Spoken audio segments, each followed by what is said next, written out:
Salut les marques, salut les smarts et bienvenue dans Catch Up, le podcast qui transpire le catch. Chaque semaine, on analyse ensemble tous les shows de la WWE et aujourd'hui, direction SmackDown. Nous étions le 17 novembre et Monday Night Raw, nous étions le 20 novembre 2023. Une année complètement folle, une année extraordinaire. Et pour m'accompagner dans cette double analyse, j'ai avec moi l'homme de la vérité, Ringside. Salut Ringside. Salut IRM, salut les marques, salut les smarts. Très heureux de vous retrouver pour cette grosse review, super catch-up, de show et de commentateurs pour l'instant. Peut-être plus, on verra. Et oui, parce que c'est l'heure de la vérité, voilà. Oui, l'heure des débats doit être révélée. Peut-être que tu vas débattre tout seul, je ne sais pas, mais en tout cas, il faut que le débat ait lieu. Voilà, la démocratie peut se transformer en un régime fasciste assez rapidement. C'est ça. Mais on va voir. Écoute, la parole nous est donnée. Ici, c'est Radio Libre, antenne libre. Nous étions dans l'Indiana à Evansville pour le show bleu. On récapitule un petit peu les derniers événements et c'est Damage Control qui ouvre le show. Ça fait plaisir, ça fait plaisir. Damage Control, là, voilà, les patronnes, les darons qui viennent et qui prend le mic avec Bayley, leader naturel et incontesté, qui a porté cette faction, qui les a sortis de l'ombre et qui les a mis à la lumière pour le succès qu'on leur connaît. Elle nous dit, voilà, le plan d'Anis Asuka, c'était son plan, c'est forcément un clan incroyable, Damage Control, l'un des plus grands de l'histoire de la WWE. Encore une idée complètement brillante, le cerveau de Bayley, le cerveau de Damage Control, qui est assez incroyable. Il faut le dire, alors que je reçois déjà des appels des auditeurs, peut-être qui sont pas d'accord avec le début de mon résumé. Je sais pas, je me fais déjà harceler. Je vois des véhicules noirs se garer devant ma fenêtre. Écoutez, on va essayer de faire vite. Voilà. Asuka dit quelque chose en japonais. On ne comprend rien. Elle parle avec Io Sky, Kairi Sen, visiblement, voilà. Et la communication va passer peut-être par les gestes, voilà, plutôt que par la langue ce soir. Dakota Kai dit, attention, Asuka n'est pas encore complètement dans le clan. C'est Bayley qui doit l'ajouter, voilà, officialiser. Et donc Bayley demande à Asuka via un t-shirt, un don de t-shirt de Damage Control. Je ne sais pas si tu avais, est-ce qu'il était mis à jour ce t-shirt, est-ce qu'il y avait la tête d'Asuka dessus? Pas encore, ça viendra dans les semaines qui viennent. Donc achetez-le, il est collector celui-là. Ah bah oui, évidemment, c'est un investissement, un investissement. Asuka, moi j'en ai commandé 10. 10, bah oui, évidemment, t'as raison, il faut porter le message, Voilà, on est en 2023, bordel, donc voilà. Le challenge est lancé par Dakota Kai. Alors visiblement, voilà, Dakota Kai a eu l'idée. Elle a dit et si on allait faire un petit Wargames avec face à Charlotte Flair, Belair et Shotzi. Shotzi qui débarque comme une furie. Elle a un look toujours bien à elle, évidemment. Elle bondit sur Damage Control. Charlotte et Bianca arrivent également à leur tour et c'est la bagarre. Voilà, une brawl extraordinaire. On n'avait jamais vu ça. Au show bleu et tout le monde se fait Belair, Flair et Shotzi se font sortir. On retrouve tout ce beau monde, les babyface en coulisses et surtout faut que ça s'organise. Il faut trouver une quatrième participante. C'est Nick Aldis qui leur dit, écoutez les filles, pour Wargames, d'ici la fin de la soirée, et ça va être un petit peu le thème de ce week-end. Vous avez 1 heure. Alors à SmackDown, on a moins de temps pour trouver pour former son équipe. Vous avez 1 heure pour trouver votre quatrième. Et donc là, c'est le gros mystère qui s'installe. Bon, Ringside. Le mystère. Ouais. Qu'est-ce qui va se passer? Qui sera cette personne? Je ne sais pas. Peut-être Mickie James. Peut-être, je sais pas, Mercedes Moné, Sasha Banks. Il y a en tout cas, ce sera pas Mia Yim parce qu'elle se fait attaquer par Damage Control assez rapidement. Voilà. Ouais, il y a comment elle s'appelle, notre ancienne championne là, Bianca Belair qui fait un peu le tour de tout le roster. Elle propose à Mia Yim, mais Mia Yim, elle est d'accord, mais elle se fait défoncer la gueule effectivement par Damage Control. Il fallait dire oui. Oui. Il faut pas se mouiller dans la vie. Moi j'ai remarqué ça. Quand il y a de la tension, il faut mieux être en retrait, moi j'ai remarqué. S'il y a un pilier, n'hésitez pas à vous cacher derrière. C'est mon conseil pour la vie en général. Écoute, début de show marqué par l'arrivée de Damage Control, qui a été pas mal pilonné par notre ami Giscal, que tu as soutenu quand même pas mal ces dernières semaines. Oui, là il va falloir. Voilà, j'ai pas de pilier pour me cacher. Voilà, je pensais que Giscal allait arriver. Il s'est barré. Tu te retrouves seul maintenant. Effectivement. Alors, bon, dis-nous. J'ai bien compris que de toute façon, tu acquiesçais sans trop écouter ce qu'il racontait, mais Oui. voilà, c'est. Oui, monsieur. Non, alors après, je suis peut-être le seul défenseur défenseur plutôt de Damage Control. Hein, ça, oui, mais t'es le seul qui a un micro ce soir, alors c'est parti. Voilà. Et ouais. Donc, que dire, c'est quand même une bien belle équipe. C'est quand même la victoire de ce catch qui vient du Japon. Alors, bon, on sait que moi j'en ai un peu rien à battre du catch féminin. Mais quand j'entends ce bon vieux Giscal nous dire que c'est le pire truc qui a jamais été fait à la WWE, c'est quand même oublier un peu vite toutes ces périodes où on a eu, je sais pas, par exemple, au hasard, un Ronda Rousey championne, Bianca Belair, son dernier règne, c'était aussi assez soporifique. On a quand même eu Nikki, comment c'était, Nikki ASH? C'est des attaques personnelles, Voilà. Oui. Je suis désolé, c'est une bonne habit à toi, mais quand même. Donc voilà, il y a jamais rien eu de glorieux dans cette division féminine, hormis Becky Lynch et peut-être la montée en puissance de Bianca Belair, mais une fois qu'elle est arrivée championne, c'était un peu la perdition. Le dernier règne d'Asuka, c'était aussi une catastrophe. Donc au final, ce qui se passe là avec Damage Control, c'est tout à fait honorable. Alors effectivement, elles sont pas douées au micro, donc on leur met Bayley aux commandes. Ça c'est tout à fait logique. Bayley, elle fait un super boulot quand même pour que tout soit un minimum divertissant à chaque fois qu'elle débarque au ring. Sur le fait que effectivement elles ont du mal à se faire huer, les japonaises, c'est faut bien voir que dans l'histoire, Io, elle est censée être manipulée par Bayley, donc effectivement le public va tenter va se joindre à elle, va être derrière elle dans la plupart des matchs parce qu'elle fait des grosses prestas, c'est quand même un sacré talent dans le ring, Yoska, il faut pas déconner. En fait, Giscal, il est juste pas content parce qu'elle est championne alors qu'il avait dit qu'elle ne serait jamais. Je pense que tu mets le doigt sur la source du mal. Hein. Donc voilà, quand on l'entend parler aussi longtemps et trouver autant d'arguments pour démonter ces pauvres jeunes femmes là qui n'ont absolument rien fait à part réussir à se faire remarquer par la WWE alors qu'elles sont japonaises, qu'elles parlent pas la langue, et s'imposer aussi clairement dans le roster pour devenir un peu les piliers de SmackDown, parce que là on va leur en demander beaucoup quand même. Donc effectivement, hein, c'est jamais parfait. Je sais pas qui produit les filles, mais à chaque fois effectivement c'est quand même un petit peu limite sur certains trucs. Mais après, voilà, si elles sont pas des heels qui sont totalement huées par la foule, c'est aussi parce que les japonaises elles sont dans un jeu de séduction tout le temps avec le public qui fait que t'es obligé de les kiffer un petit peu quand même. Hein. Ça c'est ce qui est pas le cas par exemple de Bayley ou du reste du roster plutôt américain. Ça c'est comme ça qu'elles ont appris à catcher au Japon. Hein. C'est le truc un peu des idoles, tu sais. Il faut être un petit peu il faut séduire le public, quoi. C'est comme ça. Il faut faire marcher le sex appeal, hein. Sinon ça fonctionne pas, parce que quand même on aime quand même un petit peu quand c'est sexy le catch féminin. Ça n'engage peut-être que moi, je ne sais pas.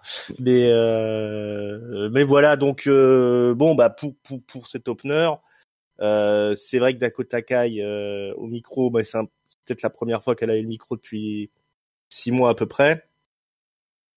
Donc son annonce de Wargame s'est tombée un petit peu à l'eau, mais sinon Bayley, elle a bien tenu le truc là. Et cette histoire, elle est un petit peu compliquée effectivement avec Bayley. Ça traîne en longueur, ça c'est sûr. Mais ça, c'est le booking de Triple H qui est comme ça. C'est pour tout. Hein. On était pareil sur la Bloodline quand Roman Reigns a gagné contre Cody. Hein, on pensait que c'était la merde, que ça allait être trop long, que ça allait tirer en longueur. Maintenant, il faut laisser faire. Il a des idées, il a tout planifié, donc il faut se laisser porter aussi, y compris pour Damage Control. Et puis voilà, si on avait prédit que certaines personnes ne seraient jamais championnes, voilà, il faut accepter d'avoir fait une erreur, c'est pas grave. Eh oui. Ben voilà, source du mal, effectivement. Vexé, voilà. Ça vexe plus d'un, cette histoire. Non, mais là où tu as raison, c'est que au moins il y a cette volonté de nous raconter une histoire, effectivement, avec ses défauts, hein, que ça tire en longueur, des passages où on sent qu'on a des points de bascule qui pourraient être faits, des face turns qui auraient pu être faits, ou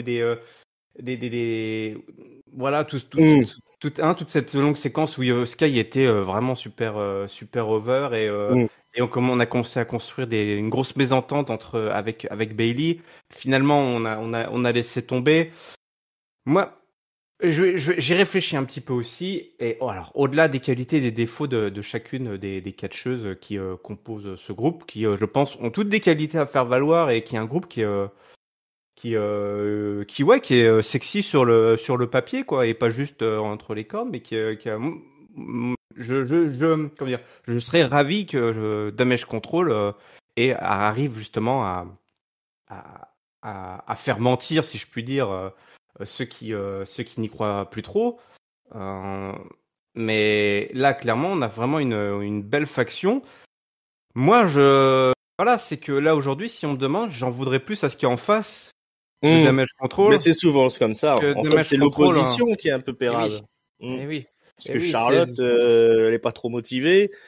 Bianca est quand même pas lichonne en babyface, quoi. Quand elle est pas à la course au titre, c'est quand même un peu soporifique ce qu'elle fait. Et je sais même plus qui est la troisième opposante. C'est Shotzi, bah voilà, qu'est-ce qu'on en a. Ouais, voilà, bah oui, bon. Ouais, j'aurais préféré que Giscal passe 1 heure, parce qu'il entre 1 heure et 2 heures du matin, à taper sur ces 3 filles-là plutôt que sur Damage Control. Et attention, hein, je ne retire pas tout ce que j'ai dit sur ces dernières semaines sur Damage Control. Je pense que de toute façon, Damage Control, t'as l'impression qu'elles sont un peu laissées toutes seules, quoi, que les bookers n'en ont pas grand-chose à faire et qu'ils les laissent un petit peu se démerder. Et que tu sens que voilà, ça se voit pendant les shows, quoi. Il y a beaucoup d'improvisation. Enfin, Bayley, elle doit être au four au moulin, toi, à driver toutes ces japonaises. Moi, j'ai l'impression qu'il y a vraiment beaucoup de choses qui reposent sur Bayley. Ouais. Et que ça doit pas être si simple aussi pendant les matchs de discuter avec les japonaises et de faire des improvisations et des choses comme ça. Donc je pense que ce qu'on leur demande c'est vraiment compliqué et ça explique aussi pourquoi c'est pas non plus tout le temps de réussite à 100%. Ouais. Je suis d'accord aussi sur Io Sky qui devrait être moins en retrait depuis qu'elle est championne et qu'elle se trouvait dans ce groupe où effectivement elle paraît être un second couteau et ça c'est vraiment dommageable. Hein. Je pense qu'il pourrait y avoir justement cette dynamique qui avait été instaurée au début avant qu'elle prenne le titre et entre justement Bayley, leader du clan, mais en même temps c'est pas Bayley la championne. Voilà, on devrait plus jouer là-dessus quoi, sur cette ce déséquilibre, c'est qui la chef? C'est celle qui a créé le groupe ou c'est celle qui est la championne? Qui devrait être vraiment le leader? Donc là-dessus, il devrait jouer un petit peu plus, surtout quand tu arrives à un Wargames. Voilà, on joue beaucoup sur les tensions internes. Là, on essaye un petit peu de le faire, en montrant que Bayley, elle est un petit peu sur, voilà, elle est un peu à la ramasse, quoi. Et puis elle se réapproprie les mérites en disant, voilà, c'est elle qui a eu les bonnes idées, tout. Donc tout ça, c'est des bonnes idées en fait, qui sont d'ici. Mais vraiment, j'ai cette impression que on dit aux filles, voilà, aujourd'hui vous allez dire ceci, dire cela, mais que derrière elles sont un petit peu laissées, un petit peu abandonnées. Peut-être aussi que Bayley, on sait Bayley, elle est demandeuse, elle adore le côté production et tout. Enfin, elle veut, c'est son idée, hein, cette création de clan. Donc peut-être aussi qu'elle, je ne sais pas, qu'elle fait ses armes. Ouais, voilà, qu'elle fasse ses armes. Donc des fois il y a des erreurs. Si c'est elle qui prend le pas un peu sur la production et sur la mise en place des angles et tout ça, peut-être qu'elle débute aussi, peut-être que voilà, il faut un petit temps avant que ce soit une machine bien huilée qui tourne correctement. Après Wargames, c'est une spécialité de Io Sky alors. Ah oui, ça là-dessus, c'est son 3e ou 4e là, 3e je crois, ouais. Elle va peut-être voilà, nous faire une grosse presta à Wargames et puis ça va peut-être être le tournant de la relation entre Bayley et Io Sky, mais c'est sûr que elle est une championne un peu trop en retrait par rapport à Bayley. Maintenant, c'est une championne Money in the Bank, donc elle a pas besoin d'être trop non plus dominante. On n'a pas l'habitude, hein, ces champions Money in the Bank qui restent champions plus de 6 mois là. On est. Ouais, c'est ça. On donnait pas cher de sa peau, mais voilà. Chez les filles, chez les filles, ça doit être. Je ne sais pas, j'ai pas les chiffres, mais est-ce que ce serait pas celle qui a le plus long règne? C'est fort possible, hein, parce que le reste, ça n'aurait pas duré longtemps. Hein. C'était un peu pathétique à chaque fois. Mais Bon, on en reparlera. En tout cas, voilà, le défi est lancé. On doit trouver 4e partenaire. Alors voilà, les filles ont toutes des idées. Elles ont les numéros de téléphone, elles ont leur répertoire et donc ça va un petit peu biper à droite à gauche. Mais en tout cas, ce sera pas Mayim qui se fait attaquer, donc démonter. Derrière, ben on a aussi les Street Profits qui viennent. On a un 3-way tag team match pour être tout à fait clair.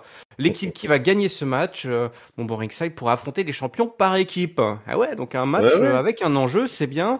C'est les Street Profits qui affrontent les Pretty Deadly et donc les Brawling Brutes. Donc on est à SmackDown, c'est un peu effectivement les porte-étendards là de la division tag team.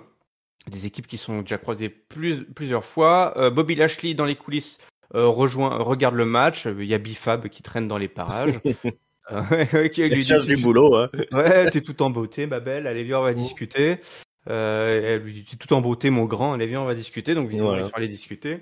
Elton Prince, voilà, qui contre Ridge Holland. Butch qui va faire un Brogue Kick, mais Brogue Kick c'est pas sa prise et du coup il vise mal. Il vise à côté et donc il défonce son pote.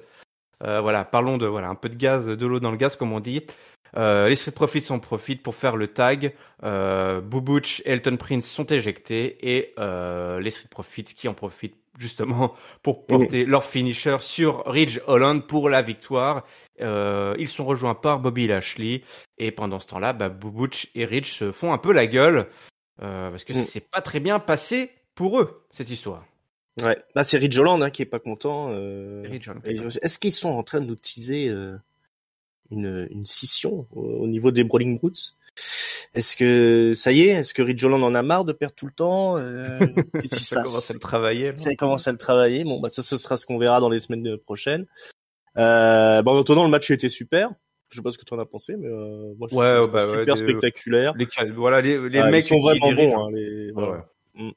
Il y a rien à redire. Le Pretty Deadly, ils sont vraiment, ils ont leur place dans le roster. Là, ça a été fait assez rapidement. Il y a de l'avenir pour ces deux gogoles là. Et les Street Profits qui sont de mieux en mieux dans leur statut de heel là. Ils ont pris de la masse musculaire l'un comme l'autre, les deux, au contact de Bobby Lashley, je pense. Tu sais, qui fait des concours de, comment on appelle ça, de bodybuilding. Montesford. Montesford. Non. Ouais. Ah ouais. Et il a gagné même un concours. Bon, c'était un concours régional, mais. Oui. Mais voilà, il y est. Ils ont compris. Il faut se construire un physique. C'est toujours le même problème, c'est-à-dire qu'il y a pas trop de. Bon là, c'est quand même le match pour les first contenders, donc ils vont aller vers la ceinture. Ouais, enfin un peu d'enjeu quand même, tu vois. Ouais. C'est ce qu'il faut, tu vois, dès qu'ils mettent le truc dans l'histoire, dès qu'il y a un title shot en jeu, ça rajoute un peu de piment à tout ça, et puis du coup, on est vraiment bien là. On se dit, on a une belle division tag team, le match est super, le heel turn des Profits avec leur nouvelle musique, ça fonctionne bien. On voit qu'il y a un nouveau clan tout doucement qui est en train de se former avec Bobby et puis dans Bifab. Donc voilà, donc ça je pense que ce sera le clan qui va émerger l'année prochaine. On suit ça avec intérêt et puis c'était un bon moment, un bon gros match là, de weekly, très réussi, voilà. Puis la suite aussi pour les Brawling Brutes, on va voir ce qui se passe aussi chez eux. Ouais, voilà, on relance un peu des histoires, ils étaient un petit peu, avec l'histoire avec la LWO et les Street Profits, là, c'était pas vraiment le sujet, quoi. Donc, ils servaient plus d'outils, les Street Profits, en attendant que, l'histoire avec Escobar se positionne. Maintenant, ils sont libérés de ça. Maintenant, ils peuvent prétendre, à leurs ambitions initiales, apportées par Bobby Lashley, qui est de régner tout simplement sur SmackDown et donc d'aller chercher tout simplement les titres tag team. Donc voilà, la machine se remet bien en route et ça fait plaisir. On parle d'Escobar justement, du coup il s'est créé quelques ennemis en interne backstage. Là il y a Dragon Lee qui normalement est à Raw et là il est venu chercher Nick Aldis. Il dit écoute Escobar là je lui casser la gueule s'il te plaît.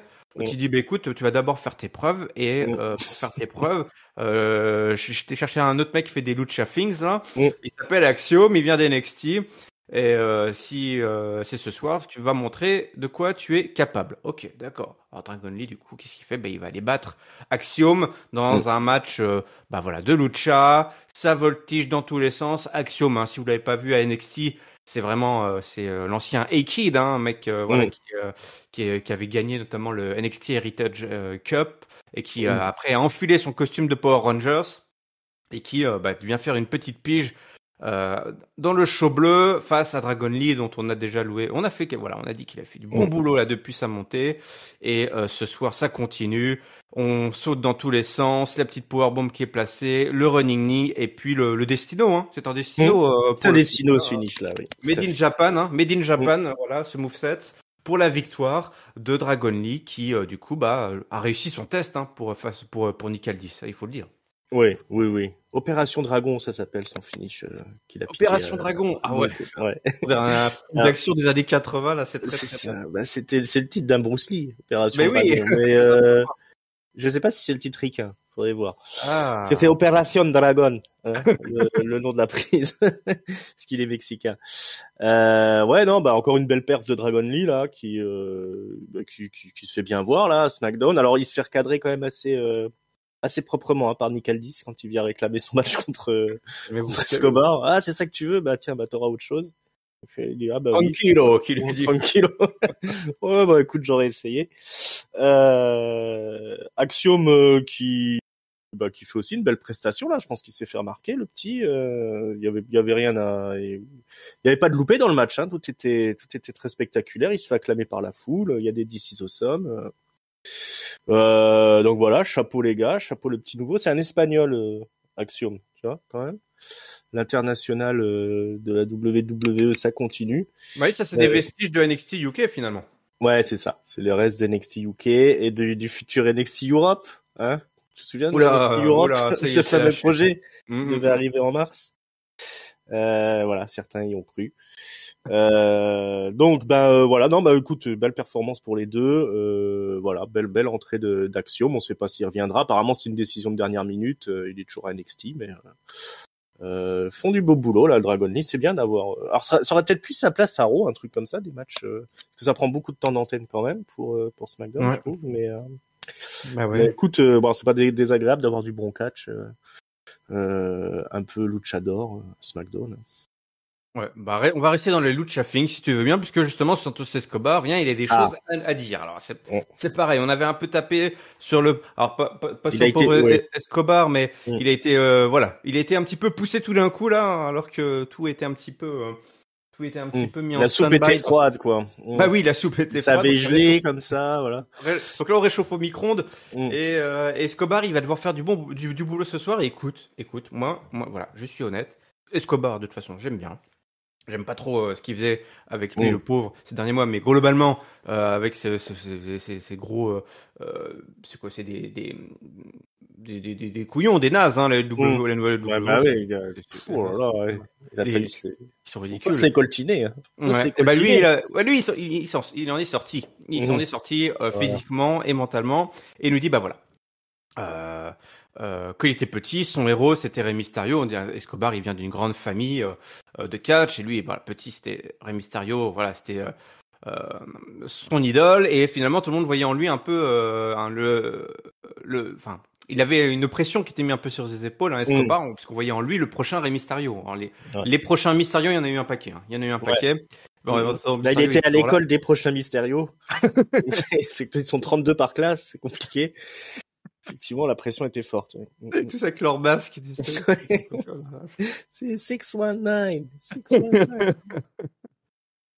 Et puis finalement, donc c'est un peu comme une figure paternelle, hein, Mysterio pour lui. Et puis il s'est rendu compte que Dominic Mysterio avait raison. Alors dès qu'on parle, maintenant c'est la cheap hit de balancer, de dire que Dominic Mysterio avait raison. Tu balances ça et t'es sûr d'avoir les huées. Lui était destiné au titre US. Mais voilà, Rey Mysterio, il est revenu, la création de la WWE, vous connaissez un peu l'histoire, et puis surtout l'arrivée de Carlito, et ça c'est pas passé. Alors il en place une pour Rey Mysterio, hein, qui est dans son lit d'hôpital, et il lui dit, il espère que toute cette douleur là qu'il ressent là, parce que il a demandé aux infirmières d'arrêter les antidouleurs, lui rappelle que Santos Escobar, ce qu'il a ressenti, hein, quand Rey Mysterio l'a trahi. Et donc, pas d'excuses ce soir. Si ce n'est qu'il aurait bien aimé lui infliger plus de dégâts. Il espère... Et là, il balance un truc, mais une crasserie. Et il dit, j'espère que l'opération s'est pas bien passée et que t'as chopé une infection et qu'on a dû t'amputer la jambe. Ça va un peu loin. J'ai fait, ok, on est basculé dans un autre truc. Mais quelque part, ça va plus. Ça m'a un peu gêné, mais quelque part, ça va plus. Je dis, ok, le mec, il va à fond. Il dit, j'espère qu'il va jamais revenir. Zelina Vega arrive, il dit, mais qu'est-ce que t'as dit? On peut pas dire ça, t'es ouf ou quoi? Et il dit, c'est terminé, Zelina, c'est fini. Et Zelina, elle gifle Santos. Santos ne siffle pas Zelina, mais Joaquin Wilde et Cruz del Toro débarquent. Et l'autre il dit, qu'est-ce qu'il va faire? Qu'est-ce que vous allez faire? Et Cruz dit, mais arrête, t'es complètement fou. Allez-vous-en. Et puis il les attaque, et Carlito arrive, et Santos, il s'en va, et il est pas content. Grosse promo, là, ils sont, on était les fameux futurs Rey Mysterio. Combien de fois on les a envoyés faire une promo, et combien de fois c'est là où ils se sont plantés. C'est là où on s'est dit, bon, ok, c'est pas lui. Est-ce que Santos Escobar, là, il vient de pas de marquer un point, quand même? Ouais. Je pense qu'on peut le dire. Effectivement, on n'aurait pas trop misé sur lui la semaine dernière. Tout ça a été un petit peu forcé, un petit peu précipité, mais c'est encore la méthode Triple H, c'est-à-dire qu'on est sur la longueur. Donc, il se peut qu'à un moment donné, on mette les trucs en pause et puis on y revient quand on s'y attend plus. Ça fonctionne ou ça fonctionne pas. La semaine dernière, on était un peu perplexity, comme dirait ce bon Raph. Mais cette semaine là, il inverse la vapeur. Elle était très très bien sa promo là. Ouais. À Santos, comme tu dis, on a envie de l'aimer quand même, Santos Escobar. Il vient avec son costard à la Scarface là. Ouais. C'est super cool. On savait qu'il serait de toute façon plus pertinent en heel qu'en babyface. Un peu joyeux là, qui était autour de Rey Mysterio là en tant que futur Rey Mysterio. Donc voilà, il se fait copieusement huer quand même. Donc ça c'est bien parce que il laissait, le public on avait rien à foutre de Santos Escobar. Là au moins ça réagit quoi. Alors on va voir si ça tient, s'il va garder la hit pendant un moment. Mais là pour ce segment là, ça a fonctionné quoi. Il a été jusqu'au bout, il a tenu la foule, il s'est fait huer comme un porc. Ils ont envoyé Zelina, elle a mis la tarte dans la gueule, donc ça c'est bon. Il a affronté ses petits anciens copains. Il s'est positionné face à Carlito. Il lui a parlé un peu en espagnol aussi en lui disant t'es mon pire ennemi. Ça va se régler dans le ring et d'autres saloperies. Donc voilà, moi je trouve ils vont s'affronter effectivement. Ils ont leur place sur la carte de Survivor Series. C'est ça, paf, tac, direct place dans le PLE face à une légende de la WWE, autre que Rey Mysterio. Ça change un peu. Donc voilà, Carlito Escobar, on entend ça avec impatience. Il a eu beaucoup de bâtons dans les roues, ce pauvre Escobar depuis qu'il est arrivé. Jouer le sous-fif de Rey Mysterio, c'est compliqué quand même. La LWE, c'est quand même bien ringard. Voilà, c'est le mot que je cherchais tout à l'heure. Voilà. Les gros ringards. Il repart avec une nouvelle dynamique. Moi je suis curieux de voir s'il va réussir à tenir la hit du public. S'il arrive à battre Carlito, je pense qu'effectivement s'il lui fait une bonne crasse, ça peut continuer parce que Carlito est quand même super populaire. Donc voilà, on souhaite le meilleur à Santos Escobar. Honnêtement, je sais pas jusqu'où il peut aller parce qu'il est pas très grand quand même. Mais Rey Mysterio non plus n'était pas très grand. C'est vrai. Regarde où il est maintenant. Mais bon. Allez, hop, mission réussie pour Escobar. On est content. On va voir ce que ça donne au PLE et puis on verra ce que ça donne la suite à SmackDown. Mais en tout cas, pour ce soir, il a réussi son coup et ça, personne lui enlèvera à ce bon vieux Santos. Bravo Santos. Derrière, Grayson Waller a battu Cameron Grimes. Voilà. Super. Oui. Trop bien. Excellent. Il y avait Austin Theory au commentaire, il me semble. Au commentaire, oui, voilà. Oui, voilà, ils sont en bisbee avec Kevin Owens et on envoie Cameron Grimes, voilà, un bon jobber pour aller pour se bouffer les jobber de luxe. C'est ça. Bon, on reviendra. Voilà une histoire sur laquelle on reviendra, je pense, un peu plus tard. C'est pas le sujet pour les Survivor Series, donc ils ont le bon goût de pas faire durer le truc trop longtemps. Solo Squad, Jimmy, Uso et Paul Heyman sont sur le ring. Entre-temps, Damage Control a attaqué Zelina Vega. Pour éliminer Bianca Belair qui vient réclamer l'aide de Zelina Vega qui en pleure. Bah oui, non, mais... ça faisait pitié. Ouais, voilà. Oh là là, c'est ce que je vais pas, on va repasser 5 minutes parce qu'en plus on va les retrouver les filles plus tard. Mais voilà, en face de Damage Control, c'est quand même assez, c'est presque ringard aussi, toi, c'est ridicule. Ouais, non, c'est ridicule. Bref, Solo, Jimmy, Polo sont sur le ring. Là, c'est un peu moins ridicule. Eman est là. Solo Sikoa, le grand vainqueur de Crown Jewel. John Cena n'est pas là ce soir. C'est grâce à Solo. John Cena est reparti à Hollywood. C'est pas juste à cause de la fin de la grève. Hein. C'est vraiment parce que le truc détruit à coups de pouce dans la jugulaire. On le reverra plus, John Cena. C'est terminé. Et puis il a tellement de loyauté et de respect qu'il est même pas venu dire au revoir à la C-Nation. Voilà, bon petit taquet. Alors donc c'est Paul Heyman. Oui, c'est Paul Heyman qui dit au revoir à John Cena au nom de Roman Reigns, de Jimmy, de Solo. Au revoir John Cena, bye bye, bye bye, bye bye, bye bye. Et puis là, il nous prend encore, il nous connaît bien. Il se dit vous pensez que la musique de John Cena allait retentir et que les fans allaient crier et tout, mais non, c'est fini ça. C'est fini, plus de surprise. C'est terminé et tout ça c'est grâce à Solo et c'est la musique de LA Knight qui retentit. Eh ouais, lui il est toujours là. Le nouveau John Cena, la méga star. Bon voilà, il nous rappelle que ce qu'on connaît déjà, que voilà la Bloodline, c'est grâce à la Bloodline que Roman Reigns est toujours champion. Il va mettre fin à la Bloodline jusqu'à ce qu'il n'y ait plus que Roman Reigns et lui. Donc bah voilà, il reprend. Ils sont sympas ces top babyface. Hein, ils surpassent la. Bon, écoute, moi j'ai essayé, j'ai pas réussi, donc à ton tour. Voilà. Et donc ce sera Jimmy Uso le premier, c'est l'homme qui lui a coûté le titre. Et donc on a un match LA Knight versus Jimmy Uso. C'est le main event catchesque de ce soir. Jimmy Uso qui va éviter le BFT, qui va tenter le super kick, évité par LA Knight. Et puis le BFT qui va être placé. Donc LA Knight qui backline Jimmy Uso, la musique de Solo qui retentit, il arrive, et puis voilà, tout ce beau monde, Jimmy revient, Solo, ils attaquent LA Knight, qui se retrouve sur la table des commentateurs, et là, la musique de Cody Rhodes qui retentit, le sauveur américain, Captain America, qui vient pour attaquer la Bloodline et faire battre en retraite et discuter un petit peu, voilà, sauver LA Knight. Papoter, voilà, un petit peu, ça discute. Et Nick Aldis lui dit il faudrait que tu t'en ailles là, t'es pas d'ici, va. Ouais, c'est voilà, pas de ça chez nous. Pas de ça chez nous. Voilà, LA Knight, bah finalement le patron de SmackDown. Le patron de SmackDown. Ouais, c'est un peu ça. Hein, voilà, il n'a pas fini avec la Bloodline, hein, nous dit-il. Donc on risque de le voir un bon moment encore s'attaquer au Samoan. Va falloir lui trouver peut-être un truc autre à faire quand même parce que. Oui, il va pas pouvoir battre Jimmy Uso toutes les semaines quand même. Bah, c'est ça. Ouais. Alors, si je dis pas de conneries, il est pas dans le War Games.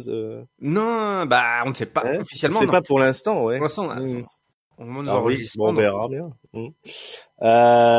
Ok, bon, c'était efficace. Hein. Il est toujours, il a la popularité qui est là toujours. Il clash bien au micro. Paul Heyman qui fait une grosse promo pour enterrer John Cena. Et puis Jimmy et Solo qui font aussi le taf. Moi, j'aime bien le personnage de Jimmy. Excellent. Là, en contrepartie le miroir déformant là de Jey Uso.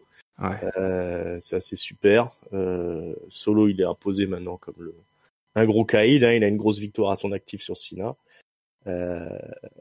Tout fonctionne de toute façon avec la Bloodline, donc ça fait pas exception à la règle cette semaine. Hein, c'était encore une belle promo, bien réussie. On tient la boutique pendant que Roman Reigns est parti.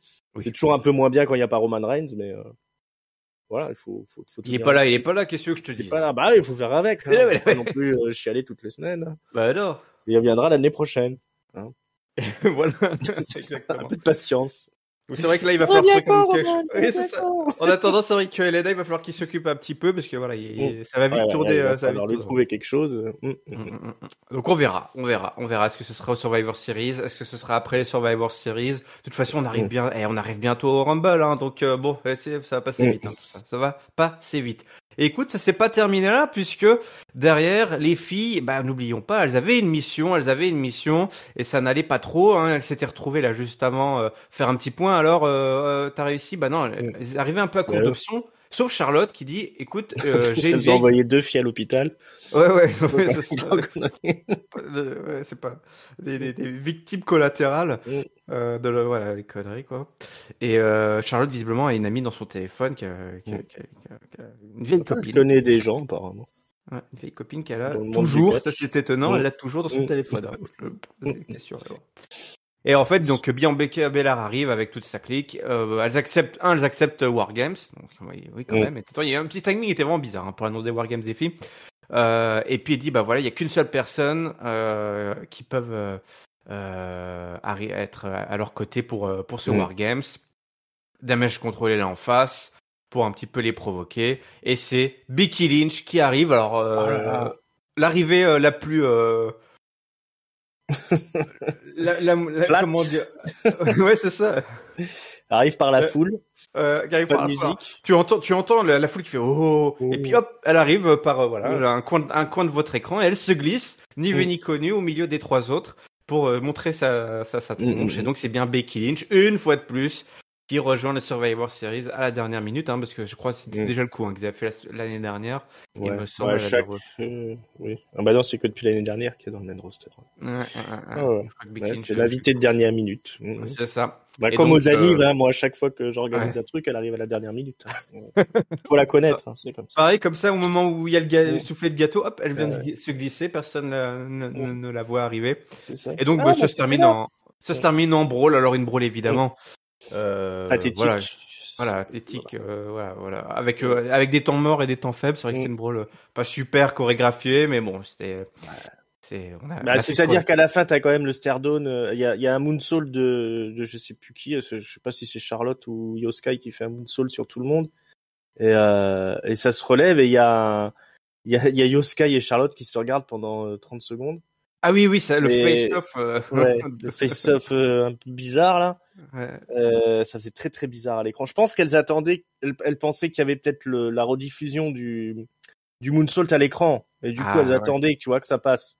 Mais ils ont pas balancé ils ont pas balancé la rediffusion. Donc on les voyait juste les deux en train de se regarder et d'attendre et de. C'est la première fois qu'elles se rencontraient là. Toi, t'es là, toi, moi. Attends, on se connaît, tu sais, genre. Attends, je te. C'est quoi? Ouais, non, c'est vrai que c'était assez mal goupillé tout ça. Donc c'était pas la grosse brawl. J'aurais kiffé moi une grosse brawl quand même. Bien. Ouais, mais bon, c'est pas si facile à faire que ça. Et puis une brawl, c'est l'exercice le plus difficile, je pense. Ah oui, il y a pas plus difficile que ça. Il se passe 50 trucs en même temps. Tu dois avoir. Il faut que ce soit réaliste et pas se faire mal. Parce que quand même de Nia Jax qui avait explosé la gueule de Becky Lynch un soir. Alors ça fait une bien belle image de Becky Lynch en sang avec le nez explosé. Mais fait une frayeur quand même. Voilà, on s'est fait une frayeur. Tu blesses quelqu'un juste avant le Wargames. Déjà, on sait pas si elles vont sortir vivantes de Wargames. Donc voilà, il faut quand même faire attention. Et puis là, c'était très long quand même, parce qu'il y a eu tout un passage où elles se battaient au dehors du ring, et puis après il y a eu la sécurité qui est envoyée super tard. Voilà, cette tirée en longueur, c'est pas simple ces trucs-là. Donc là, effectivement, quand tu regardes Dynamite, t'en as des tonnes, des brawls de merde comme ça. Donc alors voilà. Estimez-vous heureux, bordel. Voilà, c'est mal fait, ça arrive. Tant pis. Non, mais c'était vraiment, c'était pourri quand même cette brawl-là.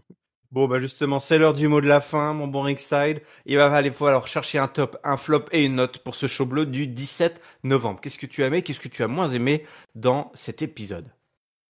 Alors, le flop, je vais quand même le donner aux filles pour leur brawl un peu merdique à la fin. Bien précis, c'est pas un flop général, attention. C'est pas un flop général, parce que, comme j'ai dit, je vais le redire, je l'ai déjà dit dans le Discord, je me répète, c'est pas grave. Ça rentre. On a le droit de radoter, mais on leur a demandé vraiment beaucoup sur cet épisode, c'est-à-dire qu'elles ont fait l'entrée, elles ont fait le fil rouge, elles ont fait une brawl à la fin. Voilà, faut pas trop en demander aux filles non plus, Je rappelle, c'est juste du catch féminin, C'est pas, je veux dire, on vient pas regarder SmackDown pour voir le catch féminin, je vous rappelle. Et donc c'est la WWE qui continue. Ils ont fait la révolution. Il y a beaucoup de gens qui se sont moqués d'eux en disant la révolution féminine ça n'existe pas, blablabla. Si, elle est là à l'écran. Si on prend la concurrence, ça fait longtemps qu'ils ont abandonné la révolution féminine. Donc voilà, ils continuent à se battre pour mettre les femmes au premier plan. Voilà, maintenant on a ce qu'on a quoi. Et mais bon, du coup la brawl elle était vraiment pas bien réalisée, donc ça a floppé. Il y avait rien d'autre dans le show moi qui que j'ai trouvé loupé. Et mon top je vais le donner à Axiom pour le coup, qui a fait une belle entrée, une belle performance dans le ring face à Dragon Lee. Et puis ma note, je vais mettre un 2,75. C'était vraiment bon, mais on n'a pas On n'a pas sauté au plafond. Il y a eu quelques belles avancées avec Santos. Et puis voilà. Mais quand il n'y a pas Roman Reigns, c'est toujours un petit peu plus, un petit point moins étincelant SmackDown que les autres semaines. Mais voilà, c'était quand même plutôt bien foutu. Puis ça nous hype un peu pour la suite pour certaines intrigues. Donc voilà. Ok, bah écoute, moi mon flop, pareil. Alors la brawl, je vais pas le donner à la brawl que tu l'as donné. Je vais le donner à l'arrivée de Becky Lynch dans l'équipe. Voilà. Ouais, c'était un peu, c'était pas forcément hyper Ils auraient dû assumer le statut de superstar de Becky et lui faire sa grosse entrée avec la musique, tant pis. Ouais. Elle a encore été généreuse en disant je vais pas éclipser les copines. Ouais. C'est ça, mais bon, c'est elle la star. Hein. Bah oui, c'est ça, c'est elle la star. Et puis globalement, c'est vrai que c'est une équipe de top babyface, mais ouais, je sais pas, c'est top babyface, mais c'est pas les Avengers qui sont soudés, toi. Tu sens que c'est des filles qui sont des méga babyface. Je sais pas. La construction de cette équipe, de toute façon, de babyface, elle est un peu, c'est par défaut, et c'était pas forcément très excitant.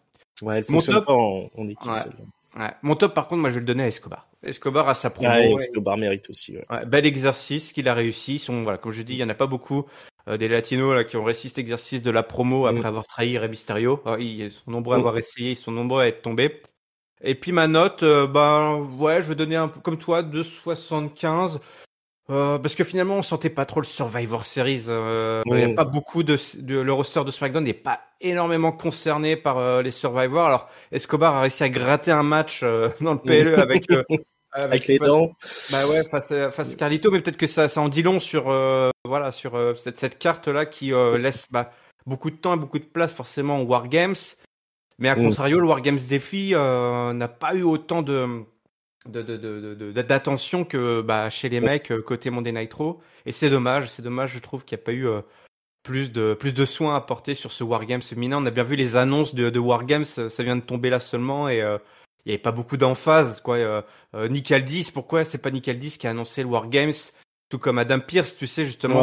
En plus voilà, les deux sont un peu en rivalité, ils cherchent des coups, il dit ouais, moi je peux annoncer les Wargames encore mieux que toi, peut-être en rajoutant un petit truc, je ne sais pas, toi faire petite guerre de champagne là. Ils ont donné à Dakota Kai, voilà, encore Dakota un truc qu'ils ont donné en plus, tu vois. Et puis on ira à Wargames. Elles sont pas aidées, quoi. Elles sont pas aidées. Voilà. On a le droit de leur taper dessus, on a le droit de pas les aimer. Mais ne demandez pas l'impossible non plus. Elles sont pas aimées. Allez, on va aller du côté du show rouge, si tu veux bien. Nous sommes le 20 novembre, à Grand Rapids, une foule en délire. Alors, j'aime ces foules là. La folie. Ouais, c'est la folie en ce moment, hein, dans les Michigan, là, il était chaud. Il y avait plein de pancartes super cool. Il y avait des chants à tire-larigot. Les mecs qui faisaient les cons derrière les commentateurs. Les mecs qui faisaient les cons. Mais oui, tu sais, je me suis retapé les Survivor Series 97, totalement random. Après, j'avais complètement zappé que c'était le Survivor à Montréal avec le Screwjob et tout. Je me suis dit, ah ouais, il y avait comme une ambiance complètement ouf, quoi. Les gens étaient collés aux barrières, tu sais, il y avait pas les grandes rangées comme ça, les mecs, tous les gens doivent bien rester assis. Ah ouais, c'était le bordel. C'est le chaos total. Et à l'époque, il n'y avait pas les téléphones portables. Alors les gens, ils étaient fous. En plus, ouais, c'était beaucoup moins sage. Ouais, c'était vraiment complètement dingue. Et toujours est-il qu'à Grand Rapids, dans le Michigan, on sait s'amuser, on sait donner de la voix. Et du coup, Drew McIntyre, il arrive sous les huées de la foule. Alors il dit, ouais, je suis pas Rey Mysterio, moi j'ai le droit de parler, je peux parler. Toi, tout le monde se met pas Dominique Mysterio. Dominique Mysterio, ouais. Tout le monde se met à citer l'enfant terrible du catch. Voilà, il s'est fâché par rapport à tout ce qui était dit, pointé du doigt, comme il vous dit que c'est un menteur, ça il trahit et tout, un traître, mais il a jamais menti, il a toujours été droit dans ses bottes, hein, Drew McIntyre. Il a dit ce qu'il avait à dire, on lui a tourné le dos, mais c'est pas important. Les vrais fans de Drew le savent. Ça, il le dit, ça c'est important. Si les gens pensent qu'il a changé, qu'il a pas été, voilà, qu'il s'est trahi, qu'il nous a trahi, c'est que vous n'êtes pas des vrais fans de Drew McIntyre. Ok. Il explique. Il a confronté Jay avant de l'attaquer. Jay veut des excuses, mais on se souvient pas des excuses de Jay à Drew McIntyre après tout ce qu'il a fait. Et ouais. Donc voilà, il a dit voilà, Cody s'est retrouvé pris là-dedans. Il a vu ce qu'avait fait Cody. Il peut pas pardonner à Jay. Il lui a tout simplement coûté le plus grand moment de sa vie. Hein. On se souvient, à Clash at the Castle, tout le monde était bien énervé. Et là, il faudrait qu'on oublie tous. Non, pas d'oubli, pas de pardon. Non, mais dis donc, qu'est-ce que c'est que ça? Il parle de sa famille, 16 ans qu'il a sacrifié, loin de sa famille, c'était pour eux, et voilà, tout simplement, ça a été gâché par la famille de Jey Uso. Et donc, la question du jour, c'est quoi? Est-ce qu'il a rejoint le Judgment Day? Non. Il n'y a pas rejoint le Judgment Day. Mais oui, il sera dans leur équipe. Pourquoi? Parce que Rhea Ripley lui a donné quelque chose que personne n'a voulu lui donner. Jey Uso dans une cage. Et ça, c'est un avertissement. Et j'ai adoré ce passage. Franchement, c'est vraiment, vraiment bien construit. Drew McIntyre, Jey qui débarque, il arrive. Il dit, écoute, tu m'as coûté mon match. Les fans veulent que je t'attaque. Et pourquoi pas? Et puis là, le Judgment Day débarque, tel des hyènes qui viennent protéger leur nouveau partenaire de business, d'affaires. Et puis les babyface qui arrivent. Et là, voilà, c'est Avenger Assembly. Là, on se toise les grands méchants contre les grands gentils. Adam Pearce il a déjà fait 3 AVC avant le début du show. Adam Pearce, il en peut plus. Il dit non, pas ce soir, pas comme ça. Personne va se battre ce soir. Si quelqu'un touche quelqu'un, c'est l'autre équipe qui aura l'avantage. On sait que Survivor Series, il y a un système d'avantage qui fait que tu es au fur et à mesure que les entrées se font, il y a forcément des moments où tu es en avantage numérique tout au long du match. Donc ce soir, ce qu'on va faire, à la fin de la soirée, il y a deux choses, ringside, il y a deux choses. Ce soir, il y aura un match en main event pour l'avantage, pour avoir l'avantage justement Survivor Series. Donc là, il va falloir trouver qui va affronter qui dans chaque équipe. Et en plus, les gentils doivent trouver un 5e membre, un peu comme les filles du côté du show bleu. Sinon, du coup, ce sera un 4v5 tout simplement au Survivor Series. Et donc voilà, le Judgment Day va devoir trouver qui va les représenter. Pareil pour les mecs. Et ça va être un petit peu le fil rouge de ce show, tout simplement. Avant qu'on attaque le fil rouge, globalement, cette première promo post-heel turn de Drew McIntyre, est-ce que il a posé les termes? Ouais, les termes ont été posés. Effectivement, il a bien expliqué ses motivations dans le détail. Tout ça est légitime, de toute façon. On voit mal comment ça aurait pu en être autrement avec l'arrivée de Jey dans le roster en tant que babyface. Effectivement, rien n'est oublié. Il va falloir régler ses comptes à un moment donné. Drew McIntyre, c'est pas le premier zozo venu, quand même. C'est le gars qui a battu Brock Lesnar, gagné le Rumble, c'est une masse. Voilà, il est pas sorti de l'auberge, quoi, le bon Jey Uso. Et Drew McIntyre nous le rappelle. Voilà, on éclaircit les choses. Il fait pas partie du Judgment Day, donc ça c'est bien. Il se fait copieusement huer. Donc voilà, encore une fois, un heel turn qui réussit. Alors c'est un peu triste pour Drew McIntyre de passer heel maintenant qu'on est à l'époque des babyface. C'est l'époque des grands babyface un peu en ce moment. Ça fait longtemps qu'on n'avait pas eu une période comme ça où on avait autant de babyface hyper populaires. Je pense qu'il aurait eu sa place. Même décidément pour lui le timing il est un peu il est un peu à côté, on est d'accord. C'est le décalage horaire avec Édimbourg là. Voilà, donc bon, il fera un bon heel. Ouais, moi le seul problème que j'ai, c'est que dans toute cette histoire, je suis un peu du côté de Drew McIntyre, moi. Ah bah oui, donc, il est fort. Ça va être compliqué.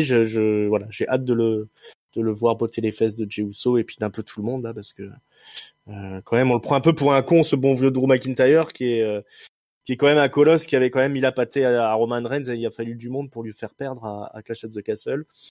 Il a déjà défoncé Lesnar. Donc ouais, ça va être un gros client là pour les babyface maintenant, ce Drew McIntyre. Et là, ce qui est bien, c'est comme bien ficelé ce truc. On parlait par rapport à Escobar, le heel turn qui était propulsé du jour au lendemain, alors qu'ils avaient quand même, le pire c'est qu'ils avaient fait du boulot pour Escobar, mais c'était des mois avant, donc tout le monde avait un peu oublié. La Drew McIntyre, ça marine. Toi t'es là, wow, et puis il y a sa sœur, et encore, comme tu dis, là c'est tout à fait légitime. Il en a qu'après Jey Uso, il n'en a pas après les autres. Mais évidemment, c'est inévitable avec le War Games qui arrive en plus. Le jour où il va faire un Claymore kick sur sa misaine là. C'est là où ça va péter. C'est là où ça va péter. Mais respecter Drew, il est pas respecté le mec. C'est normal qu'il s'énerve. C'est ouf. Tout le monde était là, ouais, c'est le mec qui a porté le business pendant la pire période de l'humanité de ces 30 dernières années. On n'avait jamais connu ça, et le mec on lui crache à la figure, quoi. On lui crache à la figure. C'est honteux.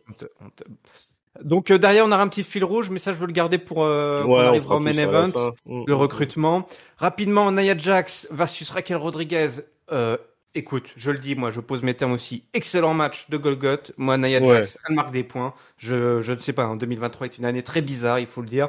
Nia Jax est de retour. Raquel Rodriguez, parfait aussi. Les deux ont tenté, Raquel a tenté 2-3 fois de porter Nia Jax. C'était vraiment bien tout. La foule était en délire en plus sur ce match. C'était du grand n'importe quoi. Grand rapide, voilà. Je vous aime. Nous vous aimons. Vous êtes des vrais fans. Voilà, ils ont porté le match, le public, ouais. Bah, elles ont fait le boulot, les deux, effectivement. Ouais.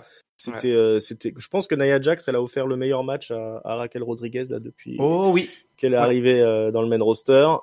Ça donne un peu d'épaisseur au personnage. Grosse défaite qui fait mal, malgré une belle performance de Raquel. Ça m'a rappelé un match, c'était Razor Ramon contre Vader, le dernier match avant que Razor Ramon quitte la WWE. J'étais effondré de l'avoir vu perdre face à Vader. Je pense qu'il y a plein de petites filles et de petits garçons qui devaient être dégoûtés de voir perdre Raquel. Oui. Mais c'est très bien exécuté. Tout doucement, elle se remet en jambes, Nia Jax. Donc c'est surprenant. C'est vrai qu'elle elle a eu une fin de carrière assez pourrie, Nia Jax, mais au début ça fonctionnait bien quand même. Ouais. Donc je sais pas, est-ce qu'on va avoir une grande Nia Jax des belles années? Alors je sais des choses sur Nia Jax. J'ai mes insiders. En fait, Nia Jax mentalement va mieux. Parce que Nia Jax, au moment où elle est partie, ça n'allait pas du tout. Elle était au 5e dessous. Et souvenez-vous, elle était revenue au Rumble. C'était c'était le Rumble de cette année, je crois. Ouais. Elle était revenue. Et tu sais pourquoi elle est revenue? Non, elle est revenue pour Tamina. Parce qu'elle pensait que c'était potentiellement le dernier match de Tamina. D'accord. Et elles sont bonnes copines. Et elle a dit écoutez, je vais revenir pour ce Rumble, parce qu'on lui avait demandé, en fait ils l'ont viré, tu sais, Nia Jax, et 3 semaines plus tard ils lui ont demandé de revenir quand même. Donc elle dit non mais vous êtes fous quoi, vous déconnez. La meuf elle en pouvait plus quoi, physiquement, mentalement ça n'allait pas. Et donc elle est revenue quand même faire une pige pour le Rumble, pour être avec sa copine Tamina, et c'est pour ça qu'après on l'a pas revue, parce qu'en fait elle ne comptait pas revenir tout simplement. Ouais, c'était un one shot quoi. C'était un one shot. Après, mentalement, gros breakdown, ça n'allait pas, donc elle a commencé, essayer de faire du travail sur elle-même, coach de vie et tout machin. Qu'est-ce qu'elle va faire? Elle va faire ce que font les filles quand ça va pas. Elle va aller voir Natalya qui est un peu le DDP yoga féminin quoi, avec le dojo des Arts. Et donc, remise en forme mentale et physique avec Natalya. Au début, pas du tout dans l'optique de faire du catch, juste être bien dans sa peau, être bien dans sa tête. Et puis, au bout d'un moment, elle va voir Natalya, puis elle lui fait ah, Nati, écoute, t'en penserais quoi que je revienne? Elle dit, mais c'est une super idée et tout. Elle lui dit, j'appellerais bien Hunter là pour lui demander et tout. Elle a fait, mais oui, vas-y, ma grande et tout. Et donc, elle appelle Triple H, et Triple H lui a fait, mais oui, allez, reviens. On attend de toi. Voilà. Et du coup, elle est revenue, mentalement, une nouvelle Nia Jax. La belle histoire, une belle success story. Elle revient en tant que méchante, donc ils vont pas nous raconter cette belle histoire là maintenant. Mais peut-être pourquoi aujourd'hui Nia Jax est bien dans sa tête, bien dans sa peau, et elle nous propose des bonnes choses, quoi, toi. Des bonnes choses. Ouais, non, mais c'est plutôt pas mal, depuis qu'elle est revenue. Effectivement, ce match-là, il était bien cool, et on aimerait tous avoir une Natalya comme copine, pour nous remettre d'équerre quand ça va pas. Chapeau.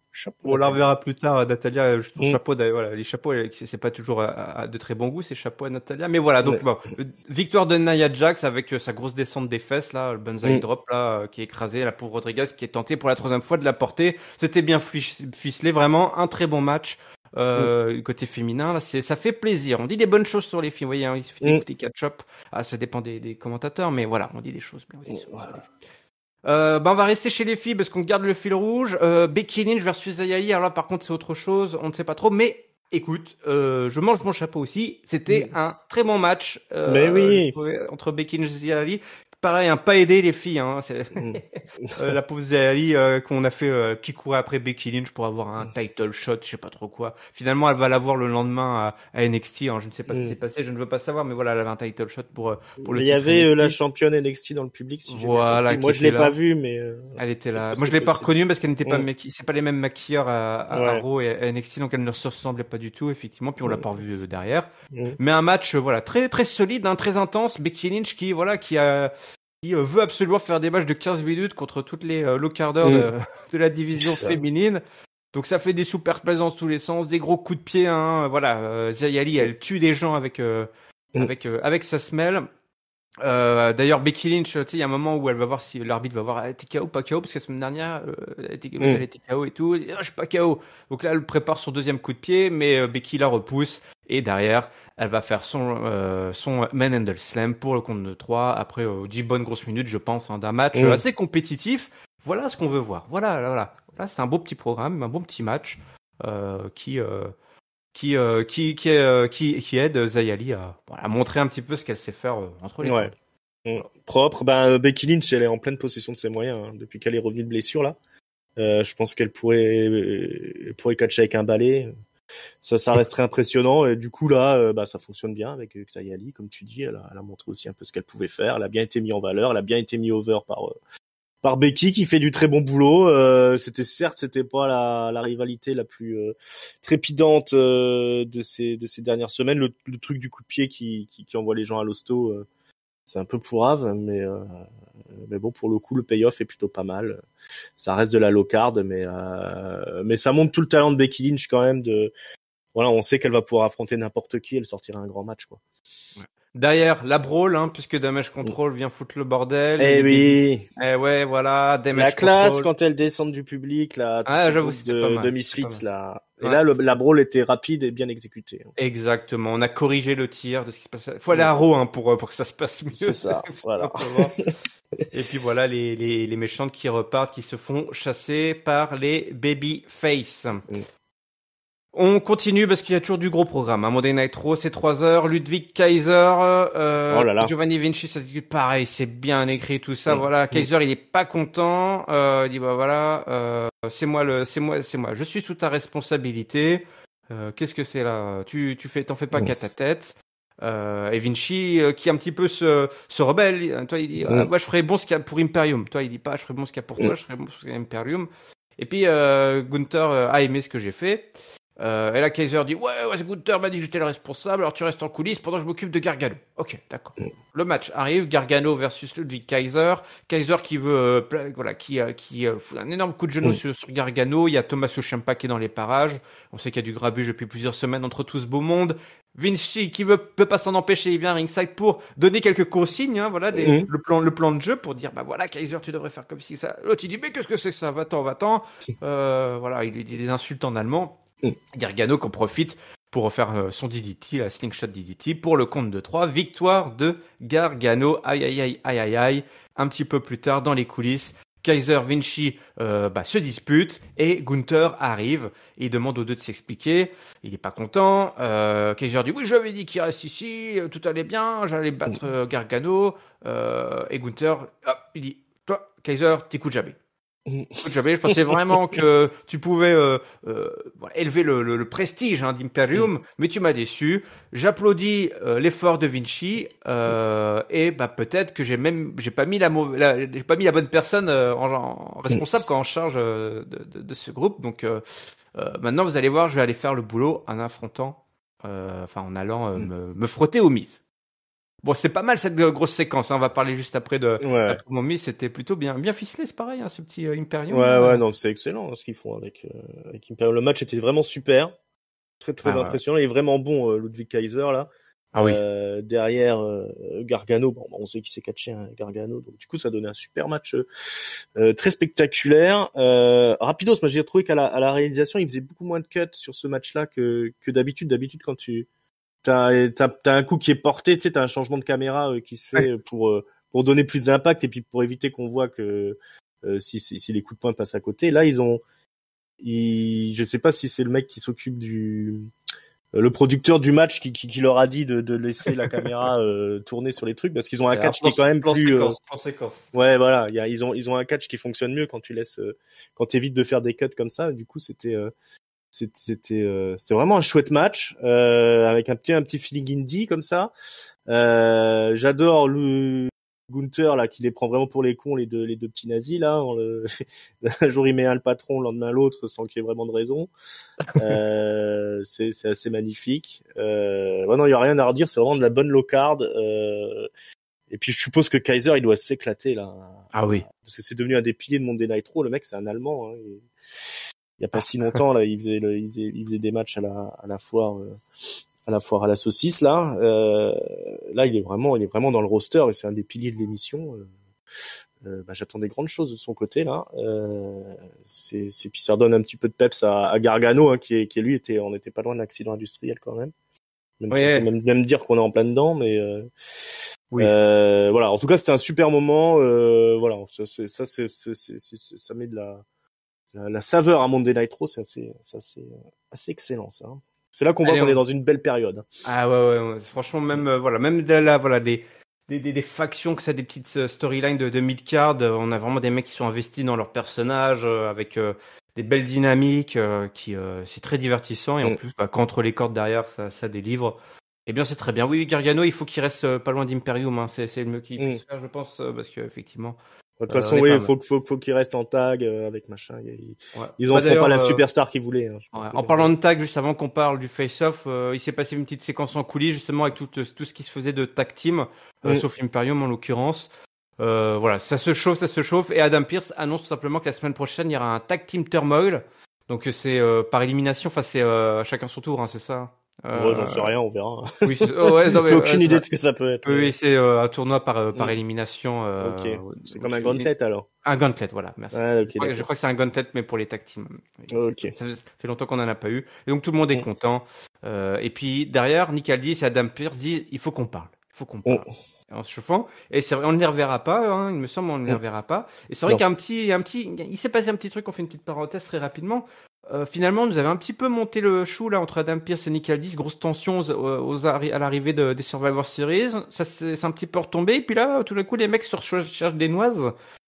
Est-ce que tu crois qu'il y a de la place encore pour un truc Raw versus SmackDown au Survivor Series ou c'est pour plus tard quoi Bonne question.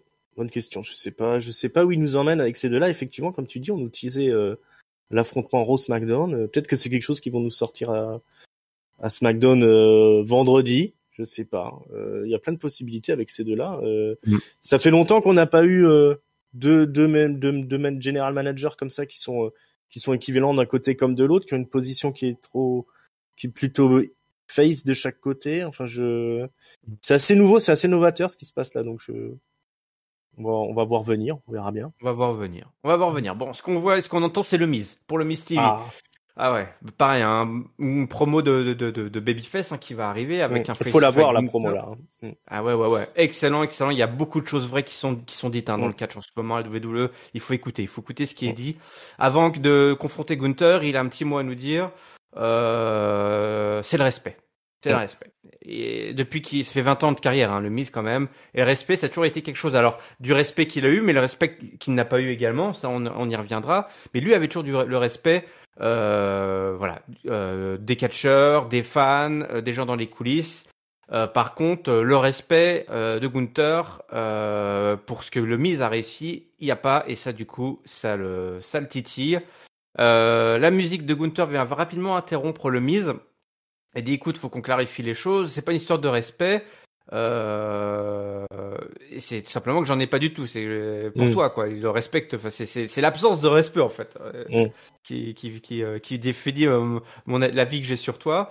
Moi mon règne c'est pour la compétition, c'est pour le sport, il parle de sport, toi tu n'es qu'un divertisseur quoi, un entertainer. Donc un clown finalement. Voilà, lui, ils ont pas la même vision du catch. Et le Miz dit, bah écoute, je suis fier d'être un entertainer, je suis fier de faire le clown, de divertir. Je suis une vraie superstar de la WWE sur ce que je fais entre les cordes, mais aussi en dehors des cordes, comme tous les catcheurs avant moi, les Macho Man, les Shawn Michaels, les Perfect, les Rhodes, les Bret Hart, qui ont tenu le titre intercontinental. Donc on va dire que c'est des clowns eux aussi. Qu'est-ce que c'est que ce bordel? Mais n'importe quoi. Et puis bah pourquoi on parle toujours d'eux, c'est parce que c'était aussi des entertainers ces mecs-là. C'est pas des robots là comme Gunther, Ishli Bodish, qu'est-ce que c'est que ça? Non mais n'importe quoi, Derbalisvek. Non. Le dit bah écoute, oui c'est vrai que t'es drôle Biz, y a pas de doute, tu nous fait bien barrer. Mais voilà. T'étais au sommet, Grand Slam champion, tout time. Enfin bref, y a pas de problème. Hein. Gunther c'est toujours à double tranchant et double lame le Gunther. Il va te dire vraiment enfin voilà. T'as fait ça, ouais, je le reconnais, mais par contre, on n'est pas du même niveau, et on va pas, tu vas pas y arriver. La foule commence à chanter les chants Miz. Tu dis, écoute, ah oui, si, c'est important, Miz dit quand même que Gunther n'a jamais goûté le fond du panier, quoi. Il s'est jamais retrouvé tout en bas et devoir remonter la pente, ce qui a fait le Miz évidemment 1 million de fois. Donc c'est là, on va voir aussi, il est vraiment assez fort. Derrière. On arrive à la fin, il lui dit écoute, tu mérites pas ta place, c'est le sport, le ring, tu devrais être dans la foule avec les autres idiots là, les weirdos. Et là il y a des chants USA, alors ça j'ai pas compris par contre, la foule qui chante USA. Enfin si on comprend mais bon, c'est pas très inspiré. Et ça Gunther, il avait dû la préparer, il dit ouais, votre chant il sert juste à cacher vos insécurités quoi, comme le Miz bande de weirdos là, vos chants américains là, patriotiques, qu'est-ce que c'est? Balancer 3 lettres là. Ouais, c'est ça, bande de 3 lettres random. C'est ça. Et puis ça se boucle. Et là, Gunther qui fait le gros bully, comme il le dit, et qui se met à attaquer le Miz. Mais c'est vraiment comme une racaille, quoi, qui cherche. Qui donne des coups d'épaule. Il fait, tu fais quoi là? Tu fais quoi? Vraiment, j'ai trop kiffé. Et puis derrière, le Miz qui s'énerve, le low blow qui est placé, le skull crushing Fanelli avec le titre intercontinental. Et voilà, une grosse promo de patron qui a été posée par le Miz avec un Gunther pas gentil, hein. Pas gentil. Ah non. Il le renvoie à son enfance, à le Miz, en lui disant ouais, ça t'étais un nerd qui se faisait maltraiter à l'époque, harcelé, et voilà, comme tout le public là, et ça a pas changé. T'es devenu catcheur, voilà, t'as fait ton rêve, parce que tu voyais tes héros, tu voulais devenir comme tes héros, mais t'as pas été assez malmené, il lui dit. Donc, ah oui, ça, oui, t'es pas pris à cette claque, quoi. T'es pas pris à cette claque.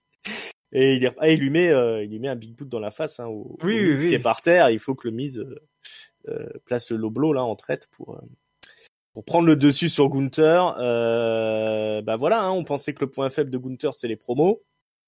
Là, on voit qu'il avait bossé le truc.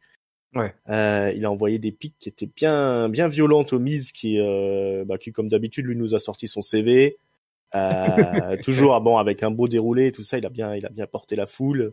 Il nous rappelle qu'il est quand même plus fun, plus rigolo que Gunther, mais là Gunther il est tellement en position de supériorité, et là pour le coup il s'en sort vraiment bien, Gunther.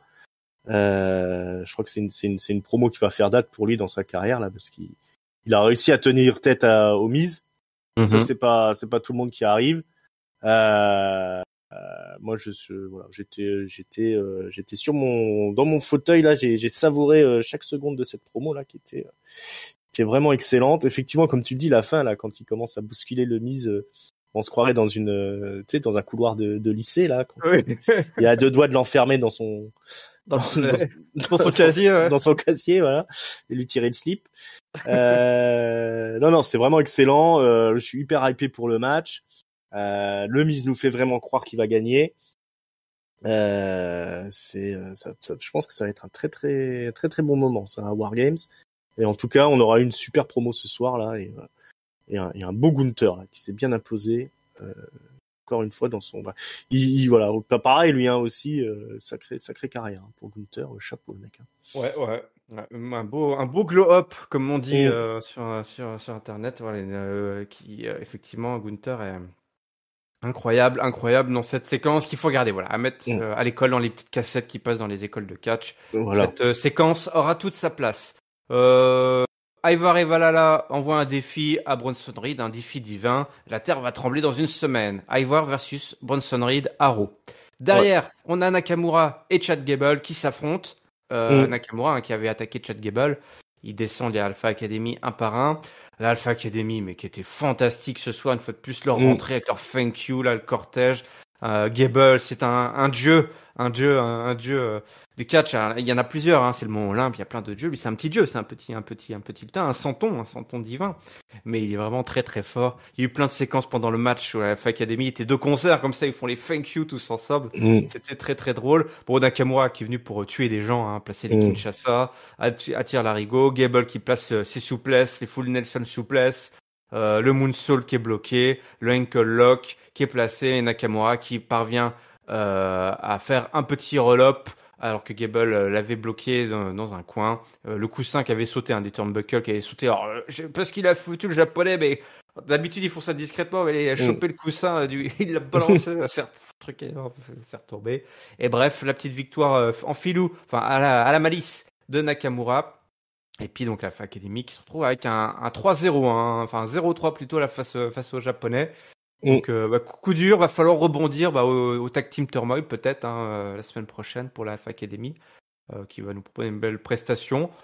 Bon voilà, un petit programme d'attente là pour Nakamura qui visiblement attend que quelque chose se passe pour lui. Il y a quelque chose qui va arriver pour Nakamura. On ne sait pas trop. On ne sait pas trop pour l'instant. C'est pas trop quoi. Mais on est plus content de l'Alpha Academy que de la prestation de Nakamura. Oui. C'est toujours pas ça, Nakamura. Je suis toujours dépité, mais ouais, bon, de toute façon, ça, ces séquences-là, elles passent pas en France, je pense, ni sur Ulule, mais c'est bien, ça donne du boulot à l'Alpha Academy, avec Tozawa, tout ça, ils sont cool. On passe un bon moment avec ces gens-là, le match était quand même propre. Je sais pas grand-chose à redire, on reparlera de l'Alpha Academy, je pense, pour le four-way féminin.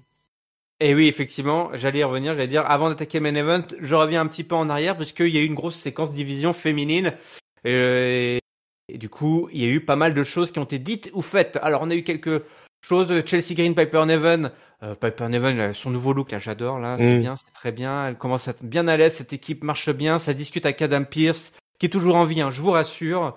Dit, bah voilà, elles se plaignent parce qu'elles doivent partager les vestiaires avec les filles qui ne sont pas championnes.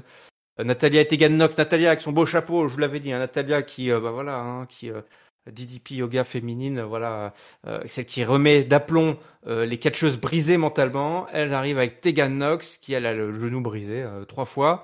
Et puis toutes les tag teams commencent un peu à se chauffer. Il y a Indy Hartwell, Candice LeRae, les Casey, Maxine Dupree aussi et Ivy Neal qui sont là. Ça c'est pareil, j'aime bien cette petite équipe là, ce petit duo.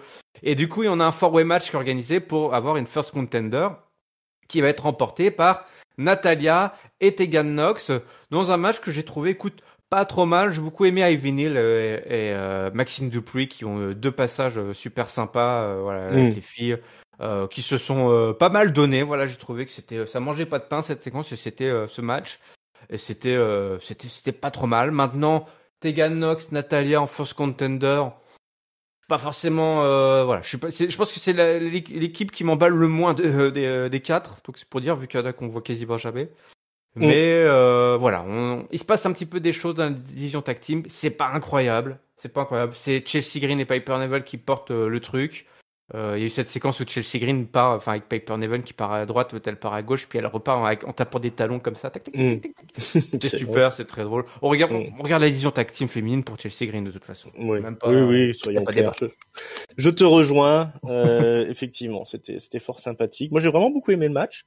Ouais. Comme tu dis, on a Maxime Dupri qui a fait le Worms. Visiblement, elle s'est catchée un minimum, celle-là. Ben oui. Voilà. Donc voilà. Bah écoute, c'était fort sympathique. Moi, j'ai bien aimé tout ça. C'était rigolo. C'était entertainment. Ouais, effectivement, c'est pas l'équipe la plus emballante qui a gagné le match, mais j'ai l'impression que c'est Natalia un peu qui tire les ficelles de tout ça. C'est un peu le ring général en ce moment et du coup là elles ont fait vraiment un match qui était sympa. Donc elle mérite bien son petit moment là avec Tegan Nox et puis voilà. De toute façon, c'est vrai que c'est que des rookies en fait, des rookies au sens de franchement le niveau du match était vraiment bon pour le peu d'expérience qu'elles ont quand même. Voilà, on va dire chapeau. Une vétéran par exemple avec de l'expérience, c'est Rhea Ripley avec Dominique. Elle retrouve Zoe Stark et Shayna Baszler sur leur sofa, enfin dans leur place quoi. Elle squatte. Elle dit qu'est-ce que vous faites là? On a parlé, voilà, il y a apparemment un Judgment Day club là. On voulait voir ce qui se passe. C'est vrai qu'il y a un club, le club du Judgment Day là, qui est toujours bien décoré. C'est toujours des petits, ils sont bien, voilà. C'est bien, ça fait très old school hein. On se souvient, ça, il faut des trucs comme ça. Un petit décor, un petit machin. Des mecs qui s'imposent partout, là, qui investissent les vestiaires et tout. Ça se chauffe évidemment entre les deux. Zoe Stark qui vient chauffer Rhea Ripley. Rhea Ripley qui dit écoute, y a pas de problème, un peu comme Gunther. Elle dit écoute, t'es une challenger valeureuse, pas de problème, mais t'auras aussi ta grosse fessée. Voilà, c'était simple et efficace. Entre toutes ces filles, ça marche pas trop mal, je trouve. Zoe Stark, Shayna Baszler et Ripley, c'est comme des filles badass. Voilà, c'est pas mal. C'est le genre de séquence qui marche bien avec ces filles-là, quoi. Ouais, Zoe Stark, elle est très cool, hein, quand même. Ouais, j'aime beaucoup, hein, franchement. Chapeau. Ouais, qu'est-ce qu'on fait comme coup de chapeau, hein, en ce moment? Ouais, le chapelier fou. Écoute, je vais reprendre le fil rouge et puis on va aller direction le main event. Si tu veux bien. Alors, juste, je vais passer sur le match. Non, allez, je vais faire le main event. Juste tout reprendre le fil rouge parce que sinon on va se perdre. On peut s'en sortir. Il y avait beaucoup de missions. À remplir. Qui a réussi sa mission? Alors, tout d'abord, Judgment Day, qui était tout en début, donc juste après l'opener. Damien Priest qui dit derrière Ripley, c'est cool d'avoir mis McIntyre, mais c'était moi le leader de l'équipe, donc j'aurais aimé le savoir avant. Il a pas tort, tout le monde a raison ce soir. Rhea Ripley, mais McIntyre, on savait pas trop. Voilà, elle savait pas trop. C'est vrai que l'accord a été fait seulement à la fin du show, hein, souvenez-vous, hein, par cette poignée de main. Mais elle est quand même d'accord avec Drew et tout, donc tout le monde essaye de trouver un terrain d'entente.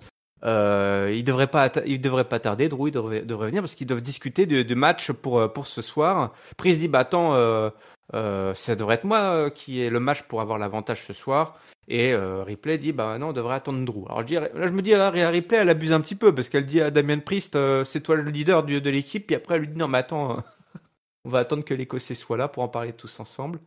Donc c'était pas très sympa.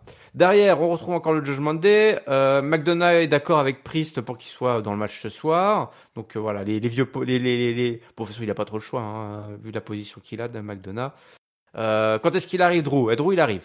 Il dit alors Priest, tu veux le match? Il dit ouais, il y a un problème avec ça. T'as les deux coqs là qui se toisent. Écoute, moi j'ai pas de problème, mais je pense que ça devrait être moi et pas toi.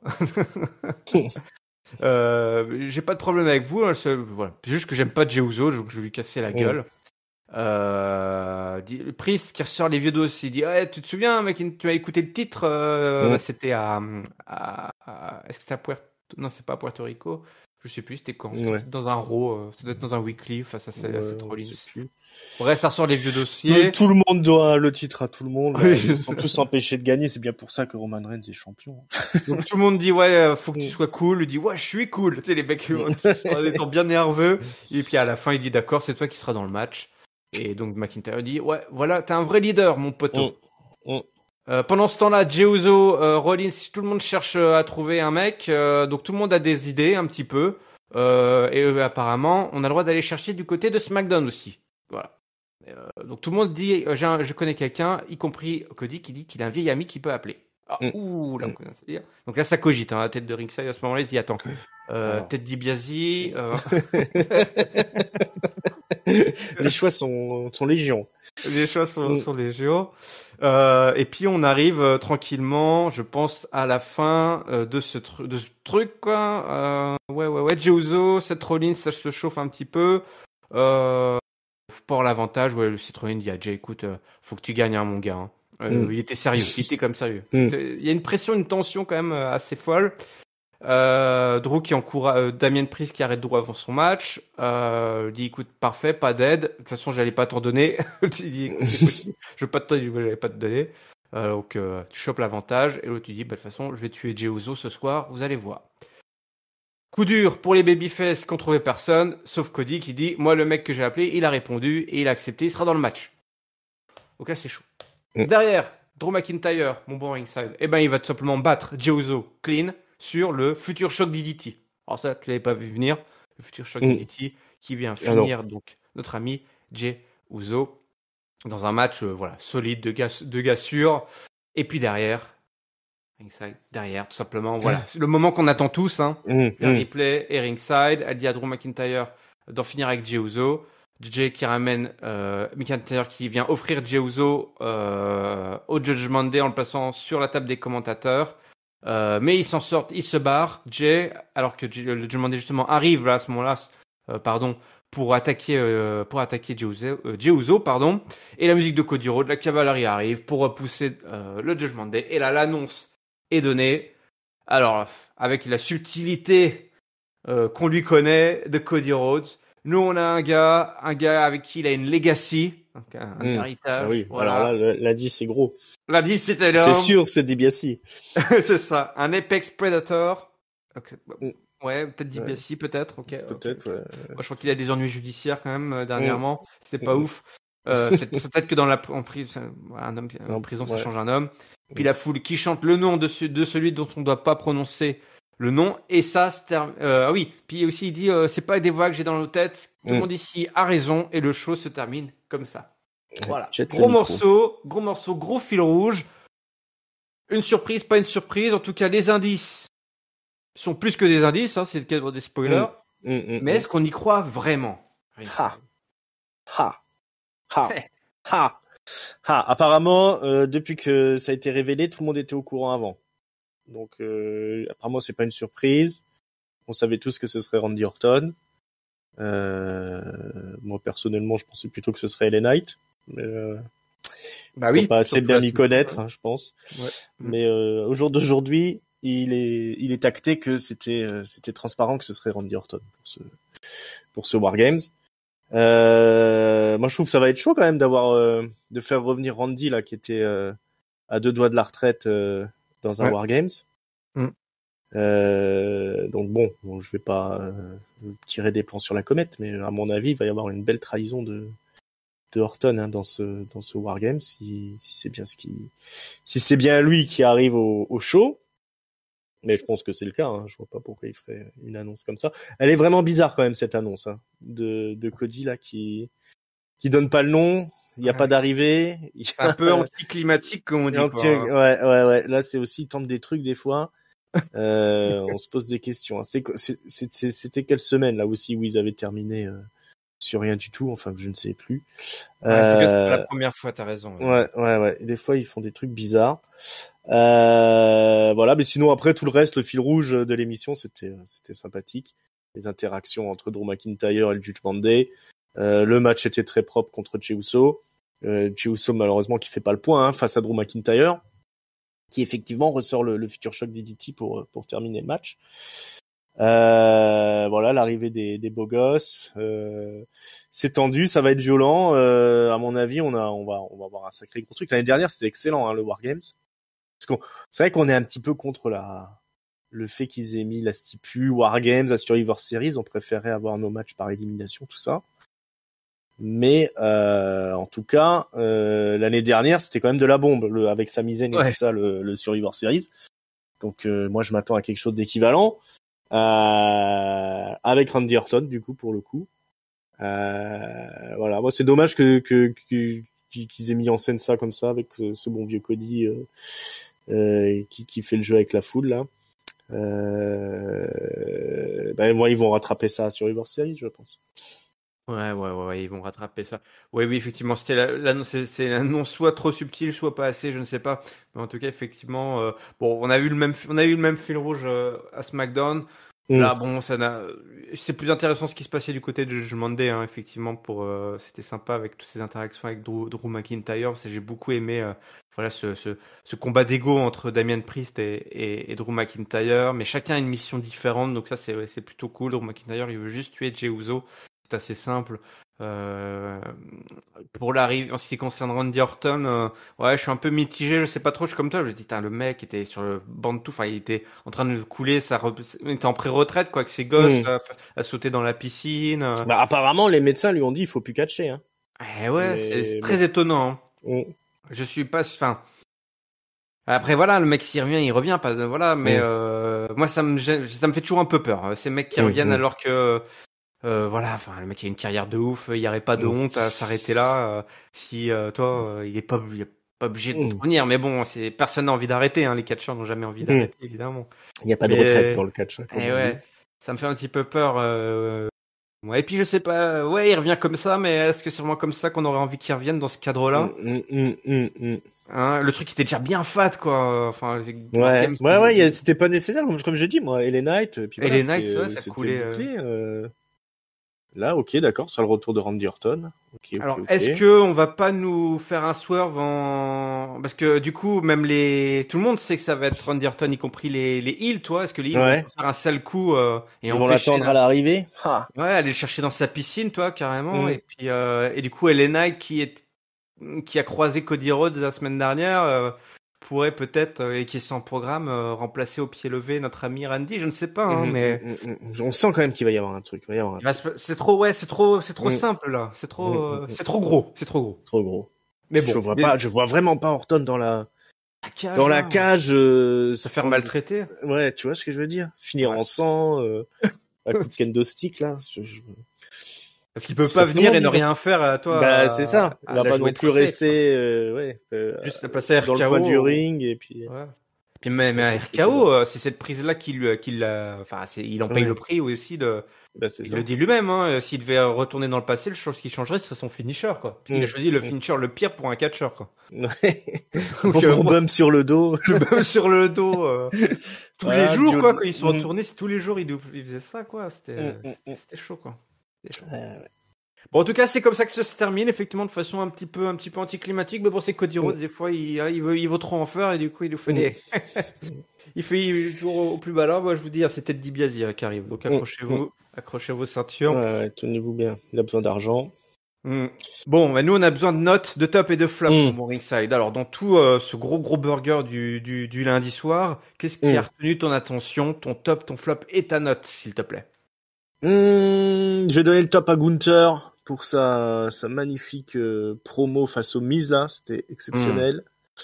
J'aime bien aussi comment il joue avec ces deux larmas là. Donc le top va à l'Autrichien. Le flop, il y avait pas grand chose de mauvais dans ce Monday Night Raw. Ouais, on a eu qu'est-ce qu'on a eu des filles alors ça va jouer, soit je pourrais le donner à Nakamura qui visiblement fait pas d'effort. Oui. Parle tout ça, visiblement personne ne sait à qui il parle en interne, hein, tu sais, que fait des vidéos qui disent... Oui, bah, ça c'est du flanc, à mon avis. C'est juste Triple H qui veut pas lâcher le morceau avec Nakamura, quoi. C'est moi qui l'ai embauché, je sais ce que je fais. Voilà, ou à l'annonce un peu floppy de Cody.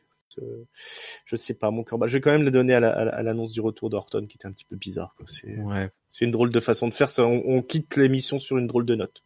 Ouais, effectivement. Et ta note, justement? Et ma note, je vais quand même un bon 3. Franchement, c'était super quand même toute l'émission.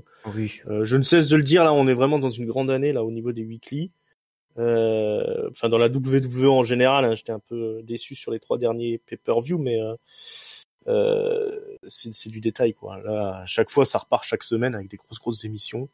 On est dans toutes les intrigues, donc voilà, pas en dessous de 3 au moins pour ce show qui était vraiment super. Et encore, je suis méchant. Je pense que ça pourrait être un peu plus. C'est on pourrait monter presque à voilà. Vas-y, alors. On en veut plus. On est gourmand quand ça fonctionne, on en veut plus. Donc voilà, un très bon Monday Night Raw. Un beau 3, quoi, vraiment un 3. Ouais, c'est un beau 3, quoi. C'est un 3 volumineux comme ça, bien généreux, bien en chair, bien en forme, bien dodu, bien dodu. Un 3 dodu pour Monday Night. Écoute, moi, pareil, j'ai pas de gros flop. À vrai dire. Ah, si, je vais le donner, à Michael Cole. Parce que. Qui raconte n'importe quoi, des fois. Oh là là, mais le nombre de botches, ça va pas, hein. Il a appelé, Chad Gable, il l'a appelé Kurt Angle, je crois, à un moment donné. Ouais. Il y a aussi il a appelé par son ancien nom, enfin, voilà, des catcheurs par leurs anciens noms. Il y avait même coup la dernière fois Candice LeRae, il avait appelé Candice Mitchell. Enfin, qu'est-ce que c'est ce bordel il se fait vieux.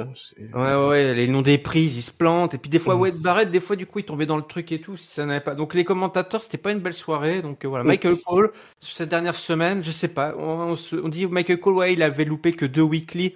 Je crois Ophé a été rappelé il y a pas longtemps.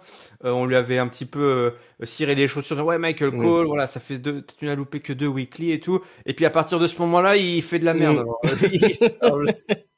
Ça, c'est faut jamais féliciter les employés. Il s'est fait jinxer, voilà, par ses potos. Donc ça, c'était pas cool.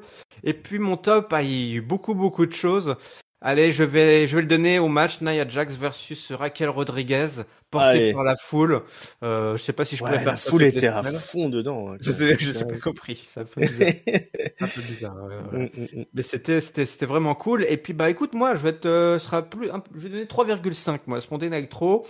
Un bien dodu également. C'était vraiment un bon show rouge, bien focus sur les Survivor Series avec du star power, ça dégoulinait de partout, divertissant à tous les étages, y compris ceux qui sont d'habitude pas bien lotis. Je pense à la division féminine qui, bah écoute, a sorti 3 bons matchs. Ouais, c'était une bonne semaine pour les filles. Ouais, donc ça pourrait aussi aller pour les filles. Bah ça va pour les filles puisque je donne à Jacques Rodriguez. Donc voilà, porte-étendard.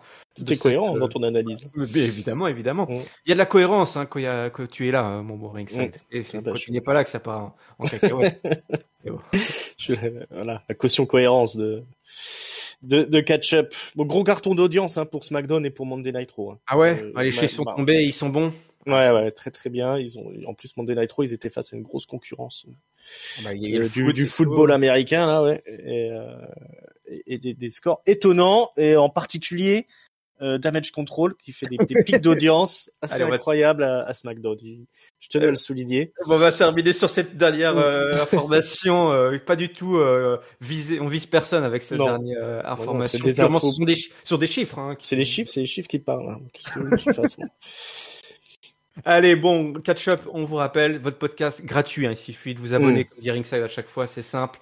On est disponible sur toutes les bonnes plateformes de podcast, également sur YouTube, les réseaux sociaux, vous les connaissez, Twitter, Facebook, Instagram, Catch-up, CLC, le lien vers notre Discord, où justement il y a de la Discord, y compris au sein même de l'équipe. Allez, venez porter votre voix. Qu'est-ce que vous pensez de tout ce dont on vient parler, division féminine, Damage Control, Gunther, tout ce beau monde là qui nous agite et qui nous divertit, parce qu'on est là pour se faire divertir. Il a raison, Mike Mezzanine. On est là pour être divertis chaque semaine.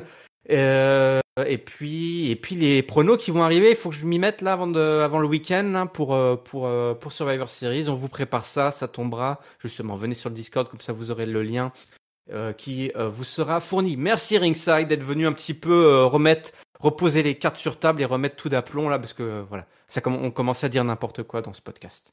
Bah c'est ça, je voyais la dérive, il fallait que je remette les choses au clair. Donc voilà, j'ai pris un peu sur mon temps, mais c'est toujours un plaisir de toute façon de venir commenter la WWE avec toi et avec tous les amis de Catch-up. Le droit de réponse est évidemment donné aux personnes qui se sentent concernées. Rendez-vous la semaine prochaine, évidemment. Et d'ici là, on vous souhaite... Je sens que je vais prendre cher. J'ai reçu un message. Il m'a dit, je vais le ken la semaine prochaine. Voilà. Déjà mal au fait. On a fait une affaire personnelle. Allez, amusez-vous bien. Gros week-end à Chicago, les Survivor Series. Et évidemment, d'ici là, on vous souhaite à toutes et à tous une bonne semaine pleine de catch. Salut. Ciao.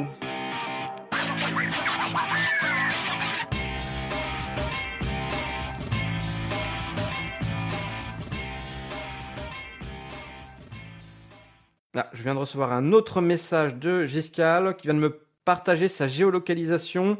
Il est au bout de la rue.